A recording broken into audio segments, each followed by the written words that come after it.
Welcome to the Memory Control Hub chapter of the AMD Software Optimization video series for 3rd generation AMD Opteron processors.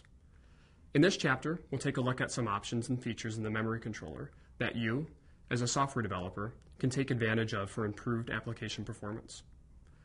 Just like previous generations of AMD Opteron processors, the memory controller resides on the same chip as the processor. In other words, processor cores, shared L3 cache, and the memory controller are all in the same piece of silicon.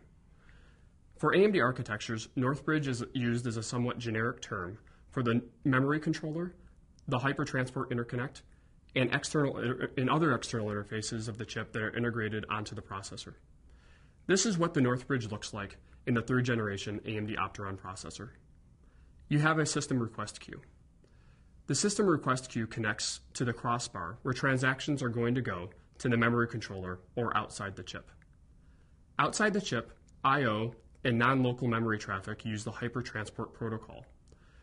Local memory requests use the memory bus in the appropriate bus protocol.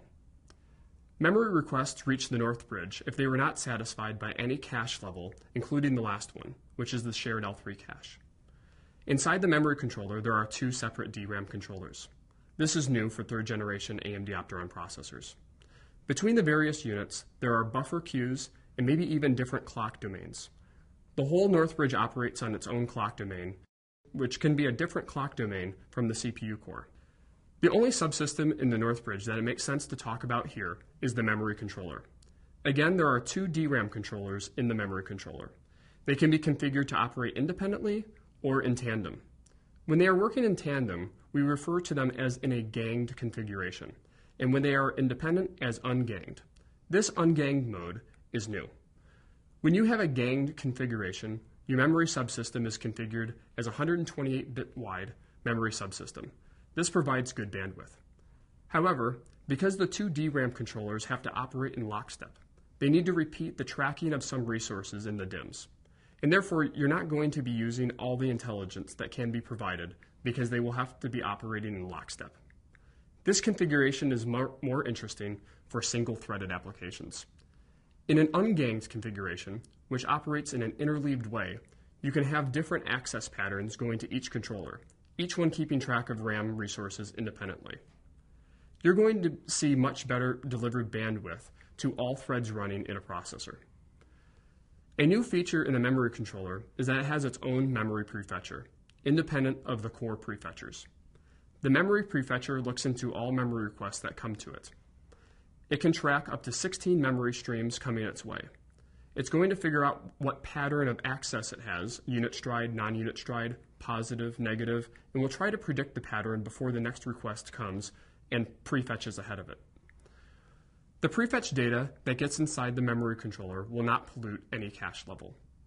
That's L1 data, L1 instruction, L2, or the shared L3. The memory controller has internal buffering, which is 2 kilobytes in size. It can hold all that prefetch data. This buffer is shared with normal data accesses. However, when the RAM activity is idle, the memory prefetcher is going to aggressively make use of that idle bandwidth.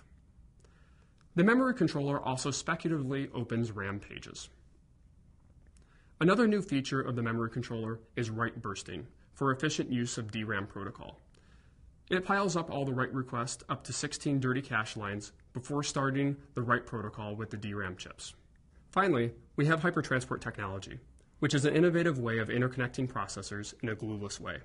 It's load balanced. One link will not get more traffic than other links on average. The memory controller makes use of sophisticated circuitry and logic to improve the performance of each core. Coupled with hypertransport technology, the memory control hub works intelligently to increase delivered bandwidth to each processor core.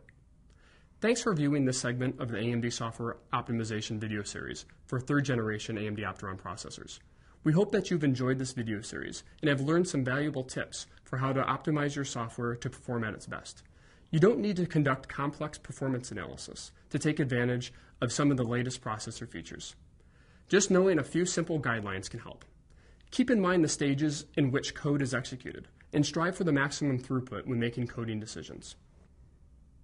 We also hope that this video series has helped bring the Software Optimization Guide, an intimidating but informative 300-plus page reference manual, to life.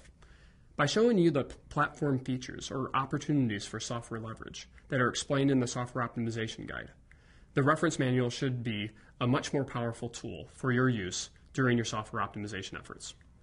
AMD, and particularly the Strategic Software Solutions Division, and the AMD Developer Outreach team within that division, is here to help you be successful with your software development efforts. The Software Optimization Guide and much more, including guidance on usage of build tools, like compiler and linker options to consider, are on developer.amd.com. Visit developer.amd.com often for useful and practical information on how to optimize your applications for the latest processor platforms. Take some time to tell us how we can further help you by participating in our forums and blog conversations. Please especially let us know if you found this video series to be helpful, and then tell your friends and colleagues about it. See you online.